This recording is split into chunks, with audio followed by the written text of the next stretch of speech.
impossible situations. We try and try and try, yet no improvement. Imagine 12 years going again and again to the doctor for a cure for your sickness, no cure. Or imagine the agony of seeing a 12-year-old child dead. These are the impossible situations of Matthew 9:18 to 26. Welcome to Pathways of Hope. Hi, I am Lorna Campos. A woman suffering hemorrhages for 12 years came up behind him and touched the tassel of his cloak.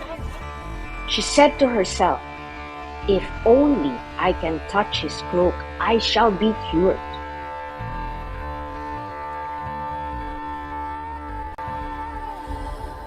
If only I can touch his cloak. What was on the mind and heart of this woman? Perhaps desperation? 12 years is a long time. She kept going to the doctor. Was it curiosity? She heard the stories.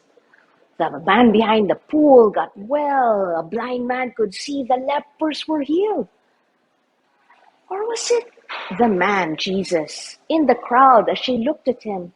Faith stirred up in her. 100. Just a fringe. One touch. Some context.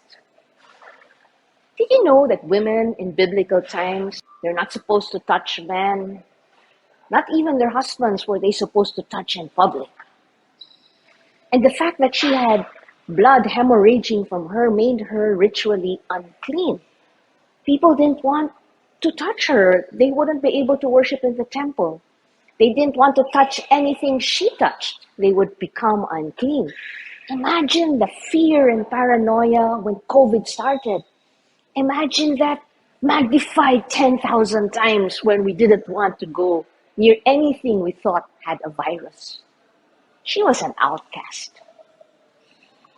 When I saw this picture of the hemorrhaging woman, it struck me because I always used to think that when the woman came from behind, she was standing, walking. So when she reached out for Jesus, it was on his upper clothing. But this picture just shows me how this woman was so persevering.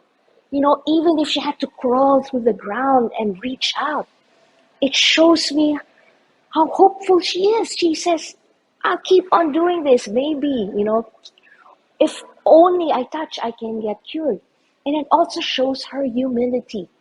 She's willing to go down, just focused on Jesus. And what happened? My daughter. I'm no one's daughter anymore.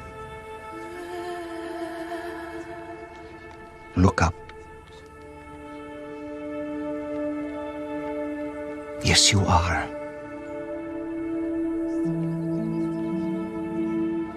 Daughter, your faith has made you well. Wow, such faith. And Jesus, such tenderness. Jesus didn't have to converse with this woman.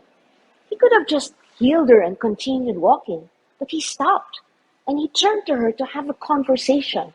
He acknowledged her presence. He showed endearment. He was showing value.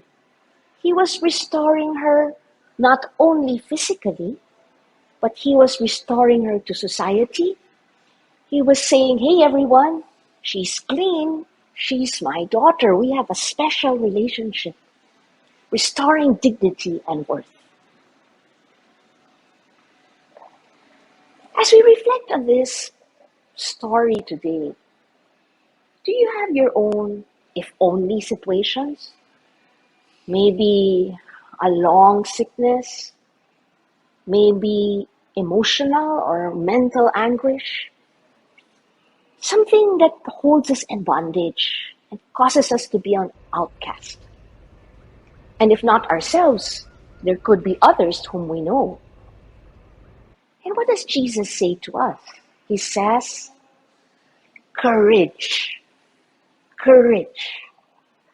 Have courage, take heart, be of good cheer, and give courage. Encourage others as well. And courage is not the absence of fear. Courage is not the assurance of success. If we do something, we'll get well. Courage is the presence of Christ, giving us confidence, emboldening us, strengthening our faith. If you're faced with your own insurmountable fear or concern, let's be like this woman today and just start small steps, if only, and reach out in faith. May our courage be accompanied by perseverance, hope, and humility. God bless.